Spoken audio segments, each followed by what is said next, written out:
9.5 tons of cocaine seized on board of cargo ship, Russian crew arrested. General cargo ship ESER was detained in Praia port, Cape Verde, on Jan 31, after police found and seized 9.5 tons of cocaine on board. All 11 crew, said to be Russian citizen, were arrested.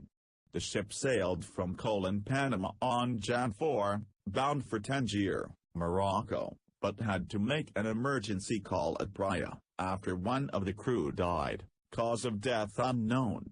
By the time the ship docked at Praia, Jan 31, local police already knew about possible drug smuggling.